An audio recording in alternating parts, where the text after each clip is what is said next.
Bonjour à tous, bienvenue à un nouvel épisode de Plus de Millage où aujourd'hui on va faire le défi 500 km avec le Kia EV9 dans sa version Land All-Wheel Drive. C'est un véhicule avec une autonomie NRCan de 451 km et une batterie de capacité totale de 98 kWh. Donc grosse batterie pour ce multisegment 7 places qui est un peu une minivan. Puis j'ai une surprise pour vous parce que c'est notre spécial 20 000 abonnés. Embarquez avec nous, allons-y. Préparation au départ de ce défi 500 km. Avec le EV9 en plein hiver, on est chargé à bloc. Consultons Car Scanner pour les métriques. 100% de statut de charge affiché, 93% dans le BMS, le contrôle de la batterie. Puis là, vous voyez, c'est une batterie de 98 kWh dans le EV9, mais là, énergie restante 92. Ça peut s'expliquer de plusieurs façons. Est-ce que la batterie est calibrée ou non, ou il y a une dégradation extrême? On ne le saura pas, malheureusement, là, quand on a le véhicule une semaine, kilométrage d'une façon limitée, on ne peut pas toujours là, calibrer la batterie. Mais regardez, là. Dans les instants, oh, mais non, ça ne peut pas être arrangé avec le gars des vues, ça. Pourquoi que la batterie, là, tout d'un coup, se calibrerait? OK, bon, ben la batterie se calibre, la capacité augmente, c'est une bonne nouvelle. Vous voyez, ce véhicule-là, c'est une voiture 800 volts, mais le voltage de la batterie est juste 624 lorsqu'elle est pleine. Donc, ça a une puissance de recharge rapide un peu plus basse que, mettons, Ioniq 5, EV6, puis toutes ces autres affaires-là. On va aller chercher plus dans le 205 kW en pointe, mais c'est pas grave. Puis là, vous voyez, température de la batterie. J'ai fait préchauffer le véhicule, mais vous voyez, c'est pas comme les Tesla, Ford ou autres, même GM, la batterie ne se préchauffe pas lorsqu'on préconditionne avec 1 heure pour le départ. Mais n'oubliez jamais que dans les véhicules électriques de nouvelle génération Hyundai, Kia, on a le conditionnement de la batterie qui s'active. Puis là, c'est là que je m'en vais aussi avec autre chose.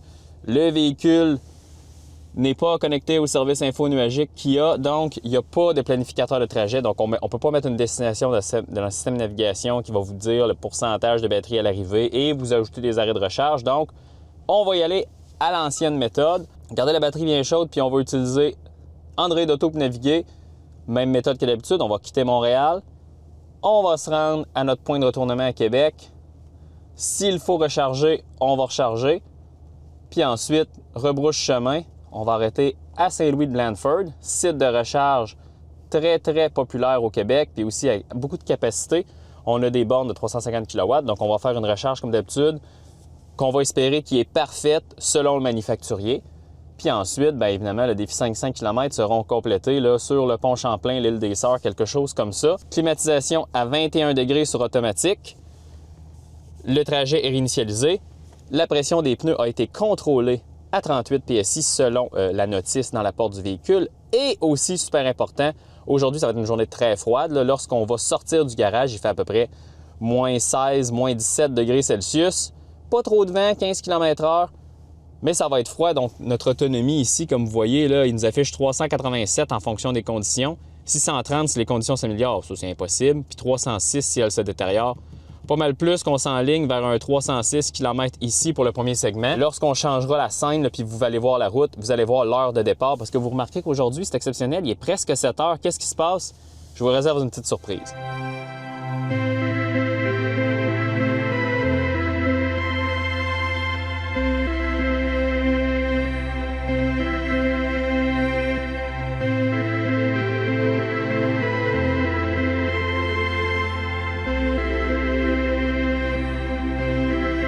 OK, première mise à jour de ce défi 500 km, on a 106,1 km de parcouru, 33,9 kWh par 100 km depuis qu'on a quitté Montréal. On a quitté Montréal à 7h05. On ne sait pas encore où est-ce qu'on va s'arrêter. Est-ce qu'on va se rendre à Québec, recharger un peu, ensuite aller à Saint-Louis-de-Blandford, qui est comme quand il fait froid, là, parce qu'il fait moins 17 en ce moment, c'est très, très froid. C'est un des défis 500 km les plus froids qu'on a fait à la date.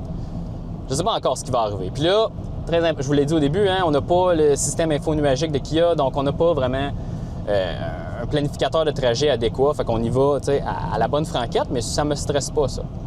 Donc, on va parler des métriques rapidement. Hein. Dans le Kia EV9, on a une batterie de 98 kWh. C'est une architecture 800 volts, mais c'est un pack batterie autour de 600 volts. La consommation NRCan sur l'autoroute, c'est autour de 29 kWh par 100 km dans cette version-là. C'est pas la voiture avec la plus d'autonomie sur la Terre, mais elle a quand même beaucoup d'autonomie. Il nous reste 254 affichés, on a 108 de fait. Fait que 350 dans ces conditions-là, c'est bon. Mais à part de ça, ça va très bien. J'adore le V9. C'est une voiture qui, je sais pas, le gabarit est bon, voiture silencieuse, la qualité des matériaux. C'est vraiment une voiture qui a une très belle exécution. Puis à toutes les fois que j'en essaye un, je suis charmé par ce véhicule-là. Donc, j'ai hâte de voir là, les arrêts de recharge qu'on va faire. Super important de mentionner aussi que quand on va avoir décidé où est-ce qu'on s'arrête, je vais activer le conditionnement de la batterie, puisqu'on n'a pas là, de planificateur de trajet adéquat. Puis ça va tout se faire tout seul. Ou sinon, je pourrais juste pointer la borne dans le système de navigation, mais là, il va falloir que je taponne un peu là, pour trouver la bonne borne. Mais peu importe. Là, vous avez remarqué qu'un caméraman derrière moi tourne la caméra. Salut Alex! Ça fait 2 ans qu'on n'a pas fait un défi 500 km ensemble. Mais là, aujourd'hui, ça a donné spécial 20 000 abonnés parce qu'on a enfin atteint là, en date du 30 janvier 2025 20 000 abonnés. On est super contents. Merci beaucoup tout le monde. Puis que là, Gab est avec moi pour la route aujourd'hui. On va s'échanger le conducteur-chauffeur, conducteur-passager. Mais ça va être bien. Gab? Oui, bien Alex, effectivement, 20 000 abonnés, c'est vraiment super, hein, parce qu'on vous a cassé les oreilles souvent en vous disant de vous abonner. On va continuer, parce que le prochain objectif est 40 000. Donc, on va essayer de doubler ça. Mais oui, on fait un super défi 500 km aujourd'hui dans le EV9, que moi, je considère que c'est la voiture de l'année 2024. Ouais, moi aussi. C'est une voiture que j'avais considéré personnellement acheter, puis je trouvais que c'était comme trop cher par rapport à ce que moi, j'étais prêt psychologiquement à mettre dans une voiture l'année dernière. Fait que j'ai été avec l'Outlander PHEV. Puis je trouve que le V9, c'est vraiment une voiture fantastique. Je suis très content qu'on puisse faire cet épisode spécial-là avec lui. Puis là, on se questionnait sur la stratégie. Est-ce qu'on fait juste une recharge ou 2 recharges? Mais là, on va... écoute, quand on est à Rome, on fait comme les Romains. Fait que je vais m'adapter à ta stratégie. Oui, bien on verra. Là, je suis pas encore sûr de ce que je veux faire. Puis c'est sûr que le déclenchement du préconditionnement va être super important parce qu'en plus, avec les véhicules GMP chez Hyundai, quand tu arrives proche de 20 17 le préconditionnement va s'arrêter, mais le 17 de batterie là, continue à rouler, la batterie va se refroidir. Fait que là, ça me gosse un peu. Le Hyundai, c'est compliqué, le préconditionnement, je trouve. La consommation, évidemment, là, est à peu près 15 plus élevée en ce moment sur l'autoroute que annoncé par Enercan. C'est un peu normal, il fait moins 17 degrés Celsius. Fait que ça me surprend pas. Mais on va vous tenir au courant, on verra bien. Oui, exactement. Puis ce qu'on vous démontre aujourd'hui un peu comme essai, c'est... Là, moi, j'essaie de mettre les gens dans le cas d'utilisation. C'est, disons, vous partez de Montréal ou de Québec, vous allez faire des courses, vous allez voir quelqu'un dans l'autre ville. Bien là, est-ce que c'est possible pour une personne normale dans un EV9 qui n'est pas Alexandre qui fait les défis 500 km de s'en sortir? Je pense que oui. Mais c'est ça qu'on vous montre aujourd'hui. Exactement.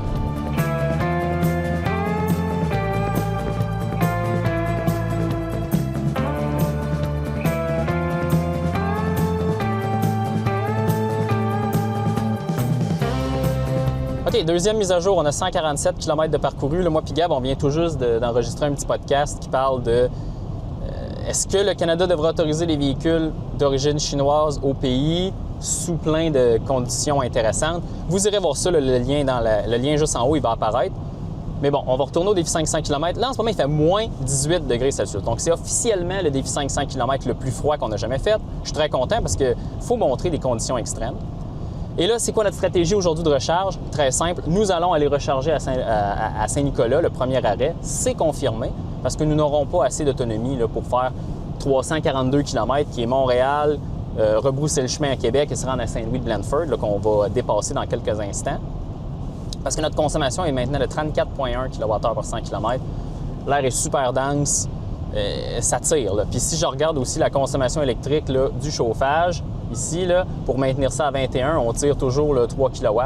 Donc, vous comprenez que sur 100 km, bien, cette puissance-là est ajoutée par-dessus notre consommation. Fait que c'est pour ça qu'on fait 34,1. Le préconditionnement est démarré. Là, il n'a pas encore commencé à préconditionner. C'est un peu bizarre. Mais la batterie, elle se réchauffe. Là, 4 degrés, moins 5. La batterie est à peu près à 7 degrés. Donc, ça va être de voir. Là, la stratégie de préconditionnement de Hyundai, je la trouve toujours un peu bizarre.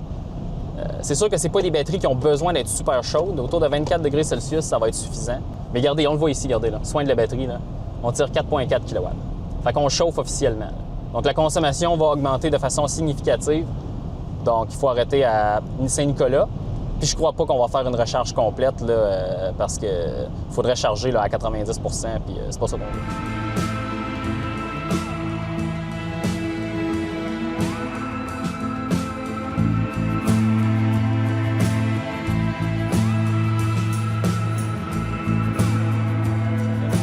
OK, on arrive dans peut-être 17 km à la station de recharge là, à Saint-Nicolas. Tout est sous contrôle. Puis là, je suis content de vous dire qu'on est à 13 % de batterie. Puis le préconditionnement, le conditionnement de la batterie est toujours activé. J'en avais parlé souvent là, dans les véhicules GMP. Leur programmation, là, quand tu étais entre 17 et 20 % dans les années modèles 2024 et antérieurs, ils se désactivaient. Fait que là, c'était un peu bizarre. Mais là, on chauffe. Là. Donc, probablement qu'Hyundai a changé la programmation parce que je me souviens que quand j'ai essayé un EV9 2024 en Ontario, à 17 % il avait débarqué. Fait que là, on est à 12 maintenant, ça fait moins 15, puis ça fonctionne encore. Donc, puis la batterie, au minimum, est à 10 degrés, 21 degrés. Puis dans le fond, ça rentre à 24 dans la batterie. Donc là, ben là on le voit plus, mais en fait, on a eu un avertissement là, de puissance limitée quand on a atteint 10 % de batterie. Et puis aussi à 12 %, le préconditionnement s'est arrêté. Donc Alexandre, hein, là, il faut vraiment essayer d'étirer ça. Puis on va arriver avec un peu moins de 10 % de batterie à la station, à Saint-Nicolas. Puis sur le retour, on va essayer de viser d'avoir 12 %, fait que maintenir le préconditionnement jusqu'à la borne de Saint-Louis-de-Blanford.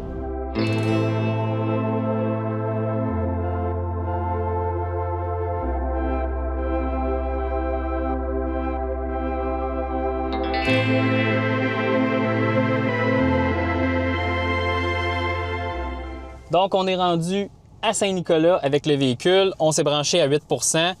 Évidemment, là, ça fait 2 fois que ça m'arrive avec les bornes Couche-Tard sur l'application du circuit électrique. La recharge s'est comme interrompue avant de démarrer. Donc là, comme vous avez vu dans mon vidéo là, que je suis allé là-dessus en camping, j'ai utilisé ma carte de crédit pour démarrer la recharge. Ça a très bien fonctionné. Fait qu'on dirait que là, les bornes ABB Couche-Tard, la carte de crédit, ça marche bien. On est à 9 %, ça rentre à 136 dans le véhicule. Allons regarder la limite d'ampérage. 240 ampères, c'est une borne qui peut livrer 400 ampères, 132. Fait que là, vous voyez, le véhicule est en train de monter la puissance. On est déjà rendu à 140 kW. On ne mettra pas beaucoup d'énergie ici. Ça va être une petite pause de rien pour faire le 81 km supplémentaire là, pour aller à Saint-Louis-de-Blanford. Mais je suis quand même content qu'on va chercher des puissances qui sont...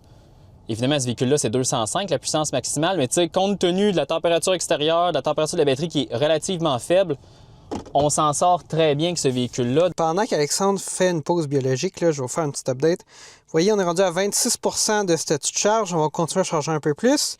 On est quand même là, à 168 kW là, sur cette borne 180 kW là. Donc, vraiment une excellente performance de recharge malgré le fait qu'on n'avait pas là, la batterie qui était pleinement préconditionnée à l'arrivée. C'est quand même vraiment super bien. Puis on voit aussi là, ici que la température de la batterie est quand même réchauffée. Notre minimum est à 19 degrés Celsius, près de 20 degrés Celsius. Et le liquide de refroidissement circule à 33. Donc, on continue probablement là, de chauffer cette batterie-là. Vous voyez, 20 degrés Celsius. Donc, ça nous amènera probablement à avoir là, une performance de recharge qui va être vraiment optimale sur une borne 350 kW. On est de retour sur la route. Donc, la recharge qu'on a faite chez Couche-Tard, c'est 8 à 42 %. On a mis 36 kWh, ça nous a pris 14 minutes, ça a coûté environ 20 $. Donc ça, c'est une recharge un peu plus courte, juste pour nous amener à Saint-Louis-de-Blanford. Je vous ai fait une petite update, donc on a vraiment augmenté la température de la batterie là, pendant ce temps-là. D'ailleurs, en ce moment, elle est à 25 degrés Celsius, là, minimum. Donc, on s'attend à avoir vraiment une performance de recharge optimale là-bas. Ce que j'ai vraiment apprécié, c'est l'air sous la courbe. On s'est branché, on a commencé à 135, 130 kW dans ces eaux-là. Et puis, ça a monté jusqu'à 175 kW. Donc, on a vraiment été chercher pas mal le maximum que la borne était capable de nous donner. Fait que, excellente performance de recharge de la part du Kia EV9. Évidemment, il faut une borne 350 pour maximiser ce que le véhicule peut nous donner. Mais sur une borne 180, on exploite vraiment, on maximise au maximum la performance de la borne. Donc ça, c'est super bien.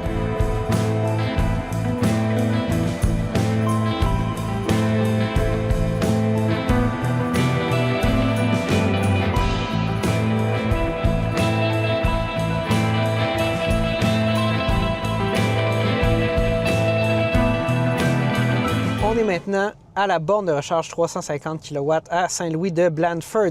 Donc, on a commencé à charger à 11 % il y a très peu de temps. On a attendu quelques secondes que la vitesse de recharge monte. On est à 157,8 kW. Donc, ça rentre. La batterie est un peu plus chaude qu'au début de notre recharge précédente. On pense qu'on va être capable d'aller chercher potentiellement le maximum du véhicule aux environs de 200 kW. C'est pour ça qu'on s'est arrêté sur cette borne 300 kW-là. Fait qu'on va vous tenir au courant. Regardez déjà 163, donc ça monte là, au fur et à mesure que la batterie se recharge et que l'état de charge augmente aussi. Faisons le tour du EV9 maintenant. Voyez le design chez Kia. Pour ce véhicule-là, c'est extrêmement carré. Puis ça va chercher aussi des éléments qu'on voit sur la Carnival, leur minivan. Mais ce que j'aime beaucoup, c'est vraiment la signature lumineuse de ce véhicule-là, là, les LED le carré ici. C'est très, très distinctif. C'est sûr que c'est moins aérodynamique que son nouveau petit frère, le Hyundai Ioniq 9, que vous avez vu dans une autre vidéo précédente. On a très hâte de l'essayer. Beaucoup plus aérodynamique, mais quand même ici, c'est un véhicule massif et extrêmement spacieux, puis c'est ça qu'on s'en va voir, mais on va continuer par l'avant aussi. Sur ce véhicule-là, on a le Land All-Wheel Drive, on a le groupe Plus avec des roues de 20 pouces, donc ça a peut-être un petit impact sur la consommation, mais la cote NRCan est quand même 451 km. Mais vous remarquez, là, je marche, là, c'est un véhicule très, très, très long. C'est un véhicule de dimension nord-américaine, mais quand même, c'est un véhicule vendu à travers le monde. On a notre port de recharge ici, J1772 et CCS. Au mois de mars 2025, ce véhicule-là va avoir accès au superchargeur Tesla via un adaptateur. Ensuite, à ion électrique, évidemment, comme dans tous les véhicules maintenant. Ouverture très rapide, c'est super important de le mentionner. C'est un véhicule configuration 7 places, donc 3 rangées. Derrière la troisième rangée, relativement spacieux, très intéressant. Je vais m'asseoir à l'arrière, là, sous peu. Prise électrique à l'arrière, on a des boutons pour baisser la deuxième rangée à distance. C'est bien agencé, puis on a un sous-coffre relativement spacieux. Vous pouvez passer vos câbles de recharge. Je vais maintenant prendre place dans la troisième rangée. Vous allez voir, c'est un processus quand même assez simple. J'appuie sur ce bouton ici. La banquette s'avance. Je prends place. Et je vais maintenant la reculer. Vous voyez l'espace, c'est sûr que je suis un adulte, c'est fait pour les enfants. Puis là, on n'a pas ajouté d'angle ici, mais ça va être suffisant pour les enfants. Là. Je ne verrai pas de problème. Puis ça va être super facile pour eux de ressortir. On appuie et par ressort, ça l'avance la banquette. Donc ici, c'est vraiment du beau travail de la part de Kia. Ensuite, c'est une banquette multifonction. Puis là, vous remarquez aussi, le siège avant est reculé au maximum pour vous donner une idée de l'espace. La banquette est maintenant reculée au maximum. Vous voyez, énorme espace pour les jambes. Mais pour faire de la place pour les passagers à l'arrière, on peut la ramener à l'avant beaucoup plus. Et là, ma caméraman va voir que c'est extrêmement généreux l'espace à l'arrière pour les passagers à la troisième rangée. Aussi super intéressant pour augmenter le confort, cette banquette baisse. Et là, on peut avoir un effet là, quasiment chaise longue. Très intéressant là, ici de la part de Kia. Puis il y a même la position de rappel toujours là, très droite, un peu moins confortable. À l'arrière, il n'y a pas beaucoup de choses dans cette version-là, mais c'est intéressant de rappeler qu'on a des ports USB sur les sièges et même les passagers arrière ont accès à un bouton pour faire bouger la banquette passager, le siège passager à l'avant. On voit ça maintenant là, dans plusieurs véhicules du groupe Kia Hyundai. J'aime bien. Maintenant, je vais vous parler des matériaux de ce véhicule-là. J'en ai pas parlé à l'arrière. Ce qui est impressionnant ici, c'est que c'est très, très uniforme, que ce soit à l'avant, à l'arrière. C'est les mêmes types de matériaux, les mêmes textures, puis c'est très intéressant. La plupart des garnitures, c'est des garnitures moussées. Et partout où est-ce qu'on aurait dans un autre véhicule du piano noir, bien, on a du piano gris. C'est beaucoup moins salissant, puis ça ajoute une très belle touche de qualité, même si c'est un peu moins luxueux.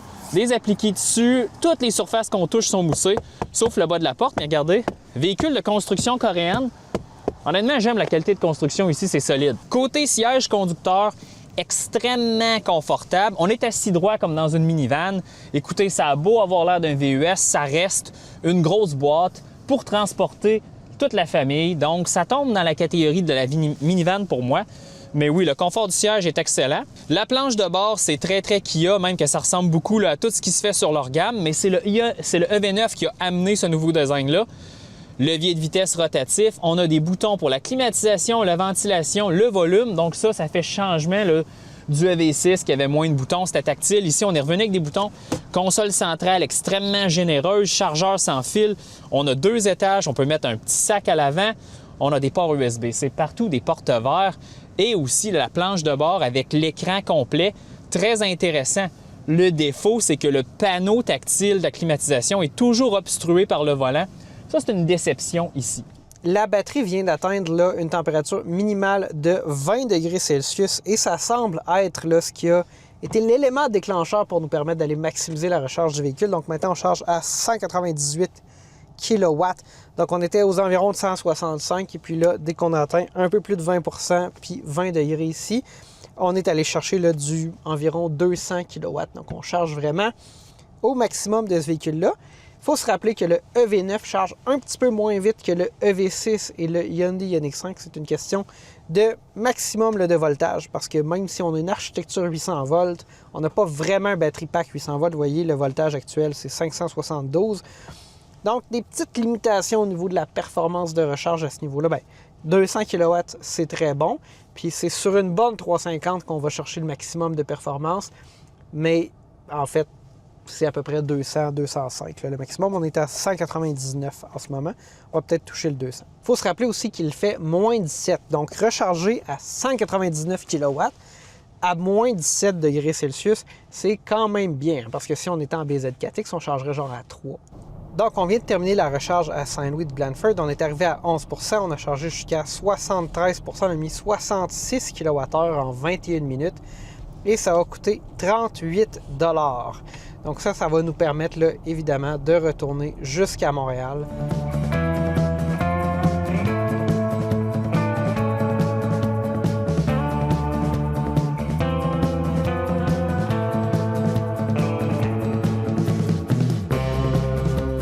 On va parler maintenant du coût de notre petit road trip, Alexandre et moi, aujourd'hui.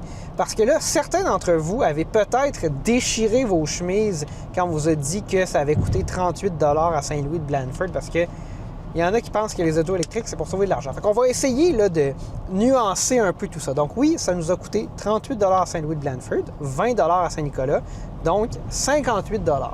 Et si on considère qu'à 8 sous le kilowattheure, pour la recharge de la maison, on ajoute 8 $, donc à peu près 100 kWh pour avoir rechargé la batterie avant le départ. On pourra dire que notre road trip a coûté, quoi Alexandre? 66 $. Donc, 66 $ pour faire 500 km, ça peut apparaître cher. Mais si on fait une comparaison, disons qu'on aurait été dans un Kia Telluride, qui est un véhicule équivalent à celui-ci, avec un V6 3.8 litres, j'aurais été extrêmement surpris qu'à moins 17, moins 18, moins 19, moins 14, on ait fait en bas de 12 litres au 100. L'essence est à 1,50 aujourd'hui dans les stations les moins chères. On s'en serait pas sorti en bas de 12 litres au 100. Fois 500 km, 60 litres à 1,50, environ 90 $. Donc, il serait illusoire là, de croire que ça nous a coûté cher aujourd'hui. Ça nous a clairement coûté moins cher que si on avait eu un VUS thermique classique. Oui, si on avait eu un Highlander hybride, peut-être que là, probablement... C'est l'équivalent. Un Grand Highlander. OK. Oui, Alexandre dit un Grand Highlander. Donc, un Grand Highlander avec le 2.5 hybride, probablement que ça serait tombé dans les mêmes eaux. Donc, oui, effectivement, une voiture électrique, quand on fait de la recharge rapide, c'est pas vraiment beaucoup moins cher qu'une voiture essence, mais c'est pas non plus cher. Puis, c'est bien sûr sur les déplacements au quotidien qu'on paie 8-10 sous le kilowattheure, qu'on sauve vraiment de l'argent.